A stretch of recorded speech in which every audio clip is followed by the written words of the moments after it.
México ha crecido en el que la política pública directa e intervencionista es la principal. Y así ha seguido desde entonces hasta la fecha.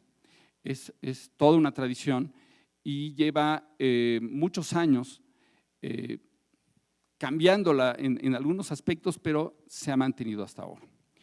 Tal vez el cambio más importante de esta política sea a partir de 1989, que se forma el Fondo Nacional para Cultura y las Artes, o tal vez un año antes, cuando se forma el CONACULTA, y el CONACULTA, el Consejo Nacional para la Cultura y las Artes, que es una especie, no es lo mismo, pero es como si fuera nuestro Ministerio de Cultura, y a partir de eso, un año después, se forma el FONCA. Ellos estaban pensando en un fondo distinto, estaban pensando en un fondo estatal manejado con recursos privados a través de la renuncia a recursos fiscales, pero como hubo una elección muy discutida en el 88, el plan cambió y creo que por suerte, eso fue lo único bueno de esa época, fue que cambiaron el plan. Entonces decidieron hacerlo de esta otra manera.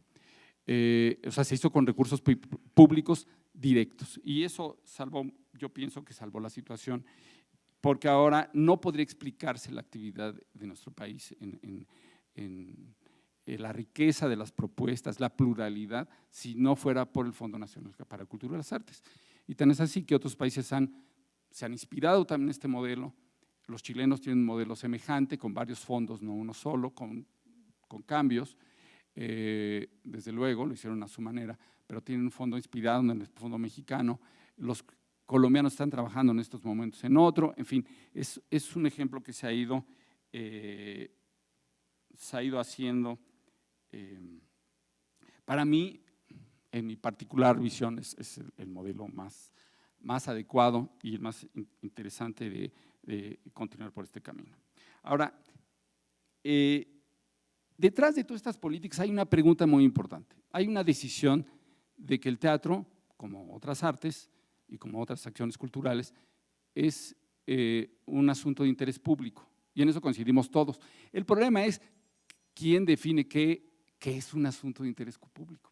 Y en la definición de esto es donde viene las diferencias primero de políticas, de fondo, que le dan sentido al uso de los recursos y que luego se convierten en quién decide qué está bien y qué está mal, quién decide cuánto se da o cuánto no se da, quién decide a quién le toca y a quién no le toca.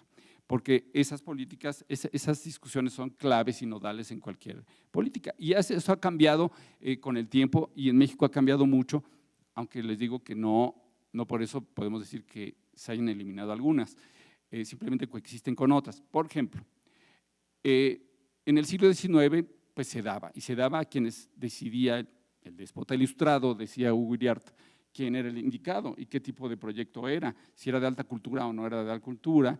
Todos los proyectos populares no entraban en esto, desde luego, no eran considerados alta cultura, no entraban, y entraban pues el especialista decía quiénes, y ese especialista en algunos lugares era el mismísimo príncipe, y en otros lugares pues ya eran otros que eran expertos en eso o se decían expertos en eso, y empezaban a llamar a los que ellos consideraban, en el caso que fueran de buena fe, y en el caso de mala fe, pues a sus favoritos o a sus enemigos más importantes, y así funcionaba, ¿no? Esta es una manera de decidir. Otra manera de decidir es a través de instituciones. La formación y fundación de la Compañía Nacional de Teatro fue algo importante. En México se hace en el siglo XIX, después desaparece y vuelve a aparecer como tal en los 70. Pero es que son dos, claro. En los 50 y reaparece otra vez tiene muchas vidas y tiene distintos decretos presidenciales. O sea, no hay ley como que vota el Congreso en un país donde el presidente era lo más importante, pues votaba. Si el presidente decretaba, no había necesidad de Congreso. Entonces el presidente decretó la Compañía Nacional de Teatro. Ahora, el modelo de la compañía es un modelo cincuentero, donde se trata, en el momento en que los países están recomponiendo de la Segunda Guerra Mundial, donde hay movimientos nacionalistas importantes y donde los países tienen que inventar cosas importantes como los ballets folclóricos. No es que no se hiciera danza folclórica en cada lugar, danza regional, pero ya los ballets folclóricos así hechos, es casi un producto de la mitad del siglo XX. Y las compañías nacionales de teatro, de danza y todo eso, que vienen a ser copia de las compañías que también había en Europa en siglos anteriores, empiezan a pulular por todos lados. Aunque la idea de una compañía nacional tiene detrás una cosa curiosa, tiene detrás la idea de que debe haber una como selección nacional de algo, ¿no? Una selección nacional de teatro, como una selección nacional de fútbol, una selección nacional de danza, una selección nacional de eso. Y a nosotros nos suena muy raro ahora, pero en los 50 eso no sonaba raro, sonaba perfectamente normal.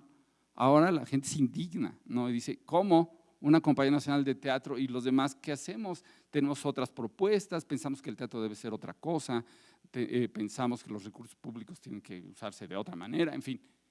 Los franceses abordaron esto de cierta manera porque su compañía nacional era la Comédie, pero ellos tienen ahora 6 compañías nacionales, ¿no? Les llaman, así, pues les llaman… Sí. Esa es antiquísima, pero ellos con el tiempo tuvieron que abrirlo y tener compañías nacionales en distintos lados. Hay una en Lyon, hay otra creo que en Marsella, otra en fin, hay 5 o 6. Y Alemania, que viene de otra tradición, tiene una tradición más interesante, tiene 240 compañías estables. Entonces, bueno, ahí nadie discute si una es una compañía nacional o no es una compañía nacional, porque pues todas son nacionales. Pero el modelo alemán es una excepción, hay que decirlo también, no es el ejemplo a seguir. Y por eso sonó tan curioso en la discusión en México cuando se hizo la tercera vida de la Compañía Nacional de Teatro, la cuarta, o sea, la del siglo XIX, la de los 50, la de los 70 y muy recientemente, en 2006, 2007, la nueva vida de la Compañía Nacional de Teatro en México. Y la discusión era esta, ¿por qué una Compañía Nacional de Teatro? Porque no hay un teatro que nos defina, no hay un artista que nos defina, hay muchos, somos una pluralidad, una diversidad y hay mucha de razón en este reclamo. Yo todavía pienso que no está mal que exista la compañía, que más vale que exista que no exista, porque si desaparecen los recursos de ahí, no van a irse al teatro o se van a dividir de tal manera que no van a ser insignificantes, pero que sí requiere de un replanteamiento que quita esta idea de una selección nacional para un país de 115 millones de habitantes. Entonces, una de las líneas de política cultural vigentes en México hacia el teatro es que tenemos una compañía nacional que debe llevarse calculando, ellos dicen 20 millones, pero son sus salarios, calculamos 50 millones, calculamos de pesos, ¿no? O sea, unos 4 millones de dólares, más o menos. No, tampoco es tanto, déjenme decirles que no es tanto. Una orquesta cuesta el doble o tal vez el triple, la Orquesta Sinfónica Nacional o con sus 100 y tantos. Luego nosotros nos ponemos a discutir entre nosotros, pero en realidad no es tanto dinero, podría haber más compañías en este caso. Este es uno de los ejemplos, el más debatido en estos momentos en México, con más pasión, pero no me parece el fundamental de esta discusión.